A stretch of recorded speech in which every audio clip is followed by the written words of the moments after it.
the Philippine Rural Reconstruction Movement, we're looking for an occasion to convey our. It's a strange mix of it's simultaneous, grief and gratitude. I don't know which to start with, gratitude, but also grieving, but also gratitude. But when I asked, first of all, our chairperson, Bobby Tanyada, sent his personal greetings, condolences. And when I asked the people, the staff who worked with Chito, I said, how would you describe him so that I could say that? And they chose three words, not Chinese, English and Pinoy. The first one is, it's a combination of being warm-hearted and congenial. And the second is generous. And the third is wise. And let me describe that briefly from PRRM's experience. When Chito came back to settle in the Philippines, he was invited to different organizations. It's interesting, it's also 2012 that he first accepted to be nominated and elected as a member of the board of PRRM. We all served for 3 years, but renewable. And Chito had finished 3 terms and was starting to serve his 4th term last year. Except that before not just a board member, he even accepted to be a member of the executive committee, which means you are a member of all committees.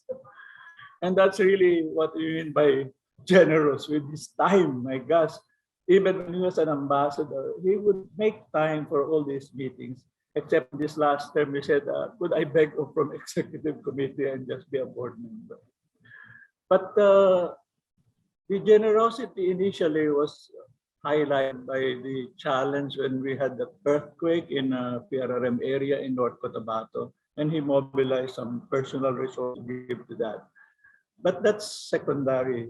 His main generosity was his time and his attention and his wisdom.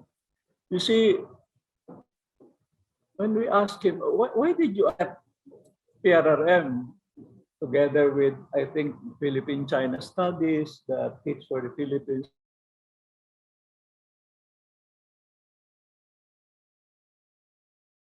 I think it was partly because roots in China.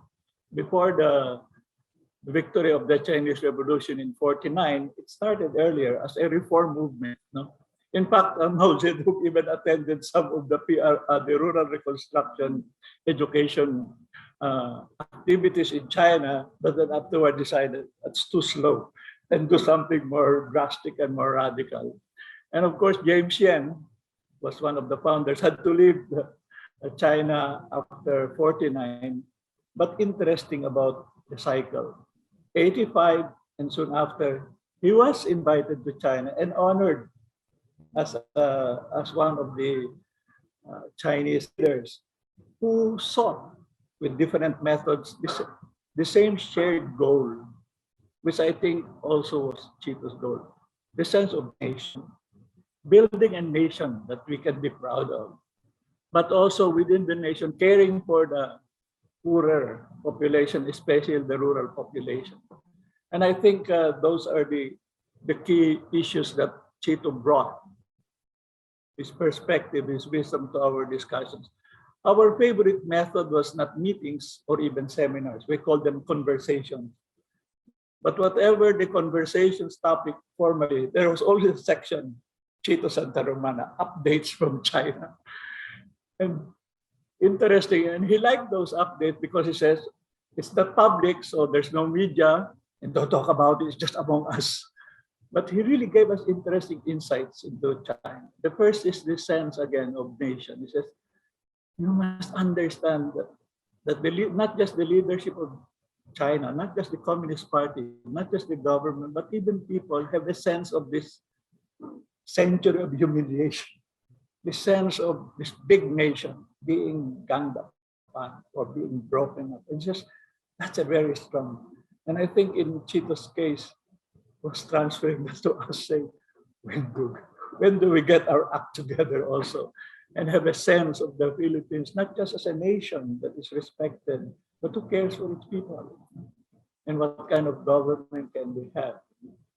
So that's one. But secondly, he would always talk about how fast the digitalization of China was happening. His main anecdote was that even beggars on Beijing Street want to give money, not cash, but through your cell phones. I said, that's really advanced. But then the third is, he says, very difficult, especially when it's an ambassador, because you had all these other special envoys, and they were working out these different deals, but he would be brought in because they become formal. So he says, Negas, the two major financial agreements were about two dams. And he says they're all dams with indigenous people and insurgency areas. They could ask my advice much earlier so that I could give them a better assessment of risk analysis and all that. But he was the kind who would say, okay, it's a given, I'll try to do something. He's that kind of, people call it pragmatic. I think it's more like perspective, a sense of what is possible. It's not ideal, but can I do something to mitigate the risk? Can I do something to improve it? That was sense of it. That's why he would Recording in progress.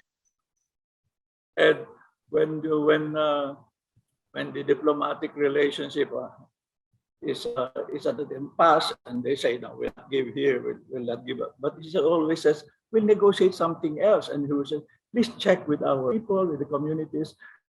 Was that arrangement you had for access to fishing grounds, reducing possible harassment, is it happening?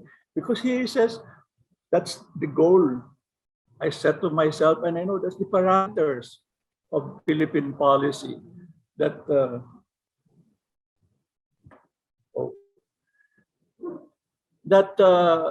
we stand firm, we be clear on what we can't resolve, but then let's look for ways where we can not only mitigate, avoid unnecessary conflicts, but even collaborate. And I think that's the whole point of his skill. And that's where, is it his personality? Is it how he developed? How do you explain his, what you would call, for lack of better, his equanimity? How come he seems so calm? I mean, I never saw him excited in our discussions. And I say this because, well, we were looking forward, in July 17, the PRRM is celebrating 70th anniversary. We were formed here in 52, the time of the Magsaysay era.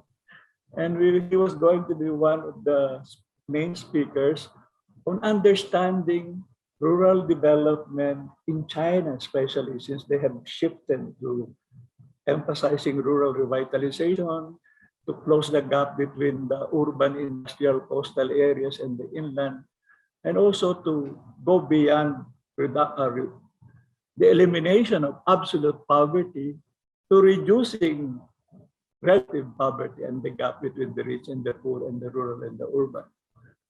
Sadly, we won't benefit from his personal presence and views in that conversation, but he remains very much part of our conversations. I like to just shift my brief comment to, well, not PRRM, but as you said, our generation. Some of whom are here, Jimmy and the women in media and all that. If we look at Chito, well, 70s, Dekada 70 has a double meaning in the Philippines, not just our age, but the spirit of the times. And to a great extent, all of us are children of the first quarter storm. But in Chito's case and mine, we have a specific provenance, which is we were part of, in his case, Catholic student leaders. In my case, I was a newly ordained Catholic priest who were into reforms, who were driven by the ethic of a preferential option for the poor, who were influenced by the sense of making Christianity contribute to have a Philippines that is more just and more caring. But then we get hit by this call, all these movements are too slow. It should be more radical. It should be faster. It should be more challenging. And why do I remember Chito in a special way? Because even then, he was a diplomat and an ambassador. The culture of the first quarter storm is the culture of unflinching, intense denunciation of what's wrong, and an impatience to achieve the changes that we want, to build a nation, to continue the unfinished revolution thing. But you never saw Chito as an agitator, as someone who will be speaking and haranguing us. And I again asked, why? Was he always like that? I remember a particular thought from Bertolt Brecht, this German socialist, who says, even railing against injustice knits the brow. The image of the angry, the almost uncompromising. But he says in one poignant poem, we who sought to establish kindness sometimes could not be kind ourselves, because railing against injustice knits the brow. So he says, when the time comes that people are kinder to each other, please remember us with forbearance. That's not a poem that Chito has to recite. I saw him sometimes with knit brows, but not in anger. He was thinking very deeply, trying to figure out, how can I resolve certain things? How can I look for areas of collaboration even while not denying or brushing aside differences? That is a rare talent, but more than a talent and a skill, it's a rare value, I think, of someone who has a much bigger heart and a broader mind. An old Jesuit from the 15th century, whom Boy Morales quotes with some mischief, says, to succeed in politics, you must have very large organs. And before you start thinking erotic, he says, no, a broad mind, a big heart, and guts. And I think Chito had very large organs, much larger than we can figure out, and which I hope some of us can approximate in the remaining time of the lives of especially those of the 70s generation. And for the younger people, well, remember us with forbearance. And we will just use Chito as part of our capital. Whenever you start to be more critical of us, remember, he is part of our generation. The better and the best part of our generation. Maraming salamat, Chito.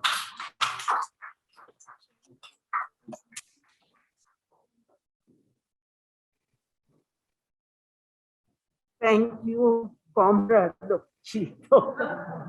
I will no longer say long time associate. Okay.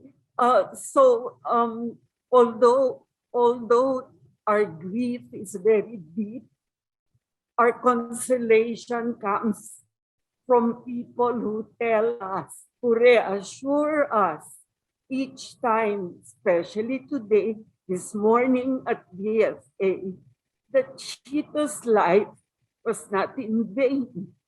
And what makes me particularly happy is that even if his years of exile snatched his youth, snatched his dreams, he still was given a chance to serve the people, to be in government service.